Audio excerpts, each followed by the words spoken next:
It's November 2000 in the Daily Record newsroom in Glasgow. After the success of the anti-paedophile campaign, a group of journalists have set their sights on a new topic of hot debate and public concern: drugs and the dealers who sell them into local communities.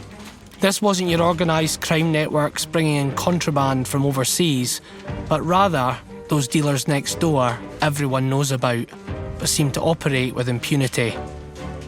The Daily Record encourages its readers to call, text or email with fresh leads, names and anonymous tip-offs.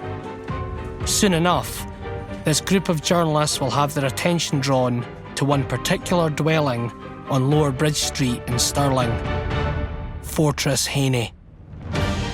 I'm Myles Bonnar and this is Crime Next Door, the Ballad of Big Mags. Episode 5, Dealer Number 1.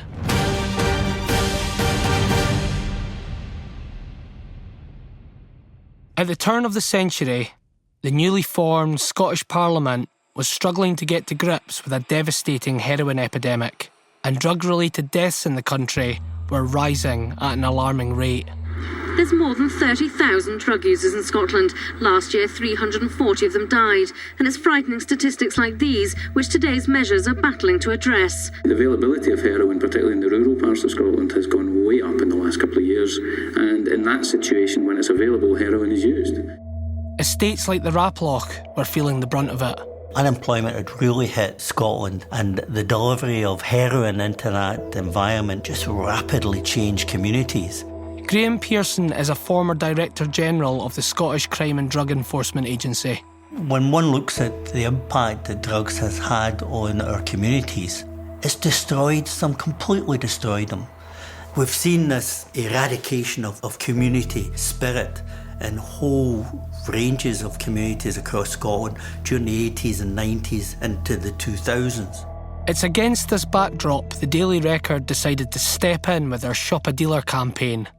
Here's Anna Smith, then senior reporter at the Record. I did the big feature that set it off and got the politicians involved with it. I mean, everybody then got involved in it because it became so massive. And it's quite easy to see why the campaign took off like it did. You ring up the paper, dub in your local narco, and wait for them to be named and shamed. Simple. Well, you still have to prove the dubbed-in dealer was actually selling drugs. Whenever somebody was phoning with a dealer, some of the younger boys would go down and they would go down to Ayrshire or go somewhere else where this dealer was and buy drugs from them.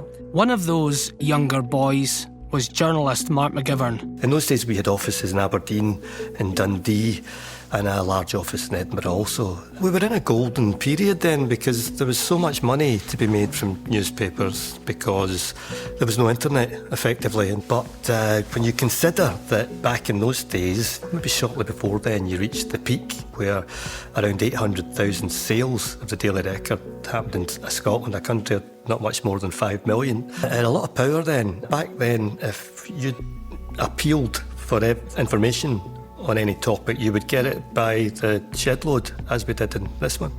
On estates like the Raploch, where the Record was widely read and many people felt let down by the police, it was to become a lifeline. Graham Pearson recalls the impact of this campaign. I think it gave voice to people who thought they had no ability to impact on what they were seeing around about them. You know, at the end of the day, the folk who phoned that line would likely be folk who lived alongside the very dealers they were reporting. And equally, from the point of view of the Daily Record, it gave them a relevance. Because I know at the time, people bought the Daily Record to see what the latest Shop a Dealer was about. So here we are again, going through old newspapers, Scottish Daily Record issues here. So we've got this one on the 21st of November 2000. Headline is, Campaign to Net Dealers is taking off. Parents have again jammed the Daily Record Shop a Dealer hotline on day 2 of our campaign to help rid our streets of the evil of drugs.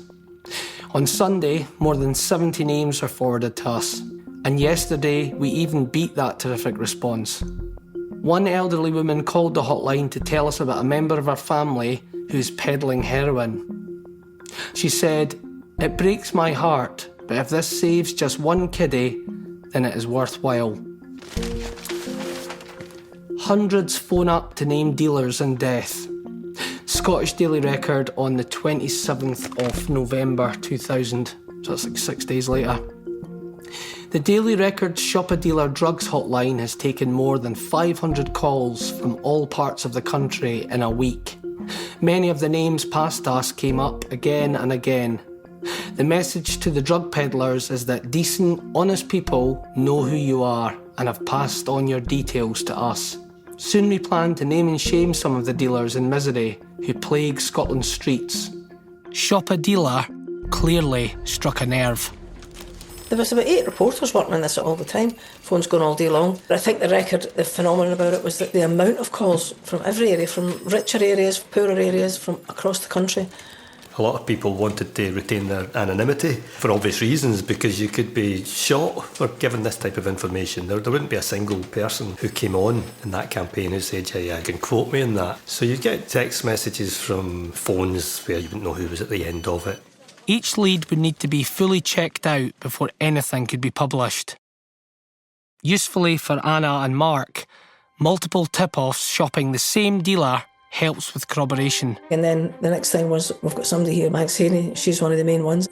I didn't even know that Mags was a drug dealer as such at that time, but then when calls started to come in about her, and that then became a big story, because Mags Haney wasn't just a celebrity figure who would be out protesting about paedophiles, she's also a drug dealer. If the paper could prove this, Mags would become the Record's dealer number 1. While the media's focus had been turned to covering anti-paedophile campaigns and families from hell conflicts, the fact was, a far more deadly issue was taking hold in estates and high-rises across Scotland. Even Mags discussed the devastation of drugs. I'm not going to deny 10 years ago we dabbled about in hash. She admits her family sold cannabis in the past, although some clearly think it's still going on. I'll tell the whole community because they all know. Right, but I never ever gave any... Wait a minute. I've never... Myself or any member of my family has never sold a drug that would kill anybody.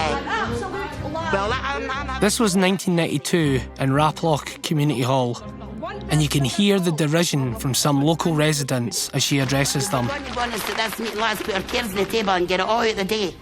And I'm standing here and I'm saying I've been guilty, right? There that night was the journalist Tim Bugler. So we were all there listening to people expressing their concerns about drugs in the community. And one of the people who was most vociferous was Mags Haney, who was telling everybody from the platform how awful it was that a large family and grandchildren, and at the same time there were people shooting up heroin or other drugs around about her house, and how bad it was. And she sounded very concerned about the community. And then somebody sidled up to myself and the BBC reporter Kate Fawcett and said, by the way, don't pay too much attention to her. She's the biggest drug dealer in the Raploch. This knowledge, or suspicion at least, was very much confined to the local area. That's until the family was kicked off the estate and housed in Fortress Haney. Then things started to get more organised. Mags's granddaughter, Cassie Donald. My uncle and my aunts were selling drugs for years and weren't busted. At the time, my nana had taken care of 2 of our grandchildren, so she had, full kind of custody of them. And my mum was a single parent at the time. She had divorced my own dad, and I had an aunt, obviously, who was involved as well, and she was a single parent as well. And one of my uncles said, if you're struggling for money, you can do this. And at a point of desperation, they kind of stepped into that. Fortress Haney on Lower Bridge Street began to function more like a business, with Mags as CEO. Long-time Raploch resident Billy McCord remembers one particular example that, to his eyes, demonstrated just how bad things were getting. One of my colleagues came down from the college to pick me up. I actually saw, and there was a kid coming down to the Baines Baker at the old bridge there, and just a hand. This was a toddler. This was a toddler handing drugs. Aye, absolutely, aye. I mean, it was quite obvious. There was somebody hanging about that was my assumption. There was somebody hanging about the shop, and then this toddler come down through a wee underpass, and I went, watch this, and my colleague said, I would never have believed that if I hadn't seen that. We can't know for sure the toddler Billy saw had anything to do with the Haneys. But in a short space of time, the area had become notorious, and few people really knew what was going on inside Fortress Haney. There was a real problem for local people. Graham Pearson again. How do we react to this? We can't let them continue to sell drugs to our kids, but yet we're frightened. How do we deal with them? How do we report them to the police? And the reality, I think, when one looks back on it, was that it was a stalemate until the Daily Record stepped in. The description we got of how Mags Haney's operation was working was that family members effectively were selling the drugs, and it was being done through, calling them up on the mobile or by text saying, "Aye, I'll sell you a tenner bag, aye, you can meet me here." At first, Mark was sceptical about the tip-offs. Big Mags still had celebrity status. It wasn't beyond belief that she and her family could be victims of a coordinated smear campaign. Tall poppy syndrome in action, perhaps. You took it with a pinch of salt. Whenever you got information about someone who had any kind of public profile, you would think, oh, that's going to take a bit of proving. But once you get 3 or 4 people telling you what was happening, then you knew. I got put in touch with a source who became what we'd call a primary source. I can't say any more than that, but it was a guy who basically told us the mechanics of it. The primary source seemed to know exactly how the Haney drug dealing operation was organised. There were a network, if you like, of people selling drugs. Mags was at the top of it, and it was family members who would be distributing it. They'd be the ones you'd be giving your money to. It was clear Mark couldn't simply doorstep Mags. He had to work his way up the supply chain. Luckily, he'd been through this kind of process before. It wasn't the wire, right? we were doing this stuff up and down Scotland, willy-nilly, and we were doing it. We were turning it around quite quickly and trying not to get ourselves into any bother in the process. Based on the information from the primary source, Mark recce's the area.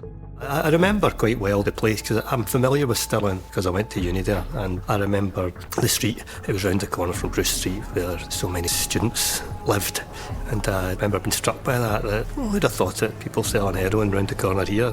He also needed a good cover story, something believable. The stakes were high, and Mark was on his Todd if things went sideways. From that point on, you're thinking, how do I go and buy the drugs? Where do I get them in the first instance? You can't just go round to Mags Haney and start asking for drugs. You're thinking about your safety also. You're asking, if this goes wrong, will there be violence done to me?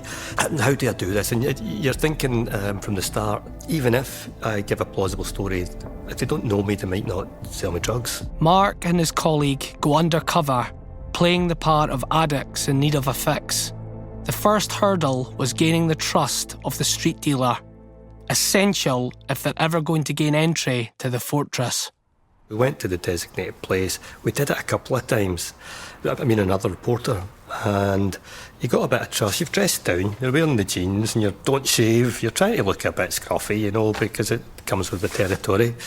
And once you've done it a couple of times, you feel as though you've got some meagre relationship.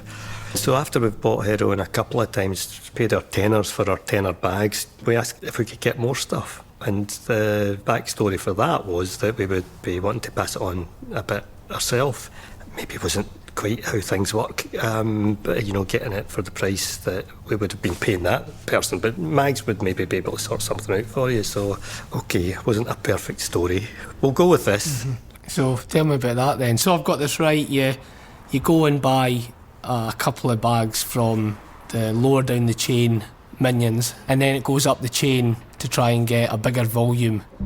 We did it over several days, so we did it, then we went back. I think we went back again, and then this person says, I'll speak to Mags. But obviously, if you're a journalist, you're trying to get evidence, you need to have her talking about Mags. If it's Mags, this public enemy in the rat block, this family from hell, matriarch, then you want your story to be about that person, not just about someone who may or may not be related. You need to nail it down. So there's a lot of putting Mags in the middle of it, but you really need to put her in the middle of it yourself, so that involved a direct contact at some point. Everything seems to be going according to plan. Mark's got the scoop from his informer, he looks the part, and he's made connections on the street. There's only one thing left to do. Tell me about the day you go and meet Mags Haney, face to face. That's next time on the Ballad of Big Mags.